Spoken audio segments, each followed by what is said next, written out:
Okay, my name is Cade Phillips, and this is my audience. So, consumerism. This is my persuasive presentation on consumerism. Would you like it if you were hypnotized, and when you were hypnotized, you were forced to spend all of your money? Well, the average shopper isn't necessarily in that same boat, but they act a lot off impulse, and it's almost like it's out of their control. That's how they act when they're spending a lot of their money. It's not calculated and they're making unnecessary purchases. So it's different than hypnosis, but what it means is you're just buying things you don't want and you don't need, and that means that you're falling victim to consumerism. So consumerism is mainly led by a lot of different marketing tricks and a new era flashy way of life, and it's directly impacting you and it's directly impacting your bank account if you're falling victim to it. It's taking over, it's spreading very fast, this consumerism thing, and you see it a lot in people who are just buying an abundance of things that they don't necessarily need and they might not even have a sense of value in.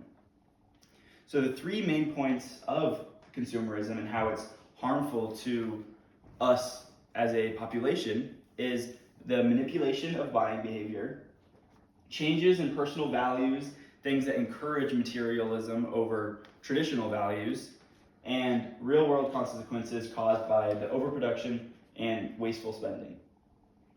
So the first point being manipulation of buying behavior. So what might manipulation of buying behavior look like? Well, it looks like 87% of shoppers that make a purchase off of impulse. So if 87% of people are making often purchases off of impulse, they're being easily manipulated by a lot of different corporations and things. So my first, sub-point on why manipulation is a big deal is the marketing techniques. So the marketing techniques are things like discounts with time limits, like you see here, and things like the news pushing certain trends in all online digital media where it's allowing you to see across the world a trend that's just started over there. And so it's allowing these things to spread super rapidly. And so you see when a new trend ends and when a new trend starts. And so this is manipulating people to think that they need to, get on this new trend, or they need to start doing this and they need to buy that. And then the second one, which I already kind of listed, was like a flash sale. Discount offers that are being publicly broadcasted to think that the consumer is getting the upper hand on the corporation, when in reality they're not. The corporation is going to be making money off of it regardless. You're just now getting pressured to buy, and you have a timestamp on when you can and can't get this deal. So it causes you to make a impulsive decision that you don't actually have any real backing behind it. You didn't think about it. You don't even know if you really want it, but you just think that you're getting a benefit out of purchasing that product, which you aren't. Flash sales cause people to act more urgently, per Katherine Jansen Boyd. She was a reader in consumer psychology at Angelina Ruskin University in Cambridge. And in her article journal, How Shops Use Psychology to Influence Your Buying Decisions, she goes on about how people will be chasing like a feeling of dopamine because, like I said, they think they're the winner in the scenario.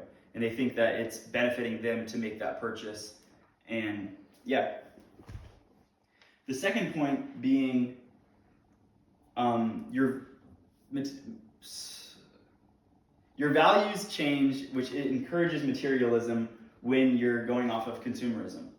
So when you're going off of consumerism and you're making purchases that you don't actually need or want, and you can start chasing the wrong things because you're starting to chase trends, and you start to lose your values a little bit when you're going after and you're idolizing these material objects, which is what materialism is. So consumerism pretty much increases people's value and perception of, or it decreases it increases people's value and perception of certain possessions that they might have or own, physical, material things, rather than actual things that are in real life and that actually matter. And they start to follow trends and put their self-worth in, trends, material objects, rather than their actual achievements and their identity and their own morals and their, achievements and life purpose. So according to Gale Cengage Group, in their article, Consumerism is often linked with materialism, placing a massive amount of value into material goods. Putting so much value in these material goods, it takes away from putting value in things that actually matter, like similar to what I just said. It causes a very surface level society when everybody's so focused on the wrong things and they're so focused on products and how other people are perceiving them rather than what they're actually doing, their actual output into the world. They don't focus on the things that really matter. And what that does is that segues us into the third reason of why consumerism is dangerous. And that is because it has real world consequences. So the real world consequences of consumerism are things like overproduction by these factories and these corporations, and then also wasteful spending, which is abundance of consumer demand, which kind of relates to the first topic, where people are following all these trends, and so they have a very high demand all the time for things they don't necessarily need. So the companies are mass manufacturing millions and millions of items of clothing or products, and a lot of it just gets thrown away into these dumps like you see, and people don't think about it because they can buy it and they can throw it away and they won't ever see it again, but it has to go somewhere, whether it's being burnt or it's being piled up somewhere. So this leads to Paula Carbone, a professor at USC, in her article, Fast Fashion May Seem Cheap, but it's taking a costly toll on the planet and on millions of young customers. She talks about how the planet is being affected, like you see in the images, just huge dumps full of things that people might have thought they wanted and some other people might need, but they bought an abundance of it and eventually ended up throwing it away or donating it because they no longer wanted it. And then it ends up somewhere. It has to go somewhere.